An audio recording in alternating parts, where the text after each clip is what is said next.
Hi everyone, welcome back to my YouTube channel. Today I'm going to let you know some more interview questions related to ServiceNow.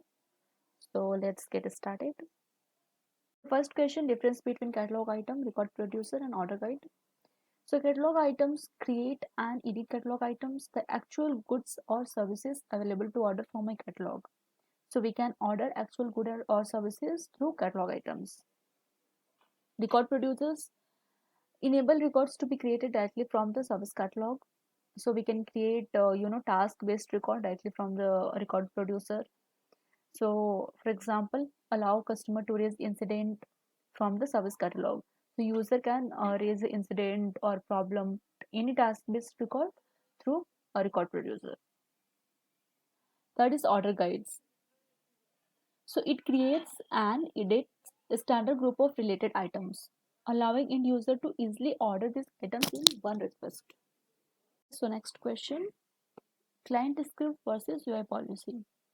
So we are going to compare when client script or UI policy runs. So these are the criteria defined in first column, like execute on form load. So yes, client script as well as UI policy both runs on form load. Execute on form save, submit and update. So yes, client script runs on save, submit and update, but UI policy doesn't run. A third one is execute on form field value change. So whenever any value gets changed on the form, client script as well as UI policy both runs. Have access to fields old value. So script does have access to old value, but UI policy doesn't have. Execute after client script. So yes, first client script get executed and then UI policy. If there is any conflict between client script and UI policy, at that point of time UI policy will be applicable because it runs later on client script. So set field attributes with no scripting. So by using client script we cannot set any field attribute without scripting, but we can do it by using UI policy. Require control over order of execution. So yes, for both we can control over order of execution. Okay. To next question, what is on-sale edit client script? So on-sale edit client script runs when the list editor changes of sale value. The on-sale client script must specify these parameters. So on-sale client script is not applicable on the form; it is applicable to the list view, right? So we are having some parameters like old value, new value, and callback function. So if you write any on-sale edit, at that point of time, you could see this parameter like old value. So old value of the sale which is being edited. So whenever we are changing, any state like color we are changing. So the whatever value present, that is old value, and color if we changing from A color to B, so B will be the new value. Callback. So callback is a function. So what does it mean? It continues the execution of any other related sale edit script. If true is passed as parameter, the other script are executed and change is committed. If false, any further script are not executed and the change is also not get committed. Okay. So our next question, what are different client script in ServiceNow? Basically, we are having four kind of a client script, on load, on change, on submit, and on sell edit. A scenario and use case where we can use client script. Okay. So whenever we need to do any changes on the form level, we can use client script. So these are some example where you can use client script. So first, on incident form, if the state is on hold, then only reason field should appear.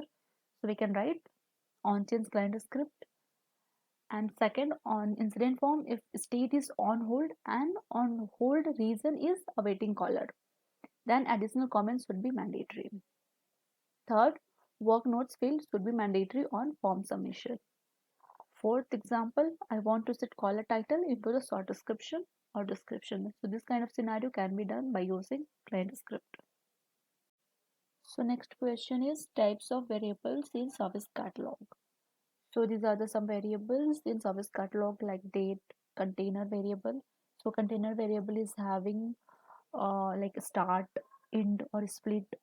So it is used to store multiple variables in a container.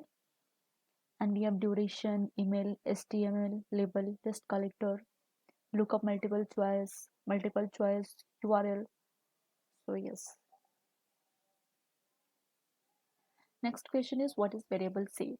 So variable set allow you to create a collection of structured variables that can be reused across multiple catalog items and order guides. Using variable set saves time because you don't have to create the same variables individually for many catalog items. So the main advantage of having variable set is you can create variable once and you can use it into multiple catalog items and order guide as per your requirement. You don't have to create the same variables time and again. Okay. So next question is, what is multi-row variable set? So we always come across a common requirement for catalog item to add a table to record more than one value in a spreadsheet format. So yes, this is very common requirement which is asked by client. So before, we did not have multi-row variable set. At that point of time, we use, you know, UiPath and Micro to fulfill this kind of requirement that was quite time taking. And now ServiceNow, I mean, not now, before 1 or 2 years, ServiceNow has introduced this feature, which is called multi-row variable set. So by using, multi-row variable set, we can create table kind of format where we can store multiple values. Okay. So next question is, what is cascade variable? So cascading enables value entered for variables in an initial order form to be passed to the equivalent variable in the ordered catalog items. What is change approval policy? So change approval policy is something which is used to define approval without using workflow. We have this approval policy table defined, so we can create a record. So how we can create that, we'll try to understand.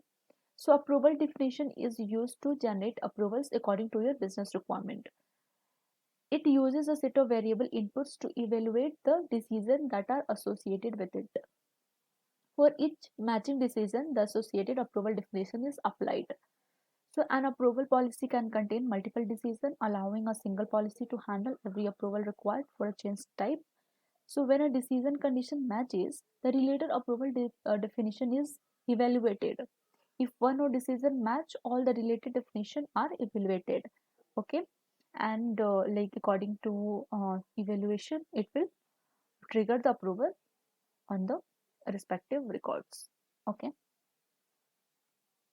So next question is, what is flow designer? So flow designer is also one of the most important topic nowadays. So without using much code, we can design a flow for any catalog item or any other table. So flow designer is a ServiceNow feature that helps automate business processes in a single design environment without the need of any complex code. Okay. So flow designer has an automated sequence of action that run each trigger whenever conditions are met. So this is very important or very useful features has been added by ServiceNow. So it doesn't require much coding. Even admin can use flow designer and automate the business processes in any of organization. How to attach logo or image in notification? So if you have to attach image or kind of logo through a notification, how can we do that? So you can write email notification in HTML and refer to the company logo in an image tag after you upload it to the ServiceNow. So you can upload in db underscore image table, and then you can write a source code into HTML tag, and source code will be something like img src equals to company logo, I mean that image name, and you can define the width and height of that image also in that source tag. How to call workflow from another workflow in ServiceNow? So a workflow can launch another workflow as an activity that is called subflow. So we are having this subflow activity which can be used to launch another workflow. So the parent workflow triggers the subflow and wait for the subflow to complete before continuing. So Subflow, using Subflow activity to launch another workflow is the best approach.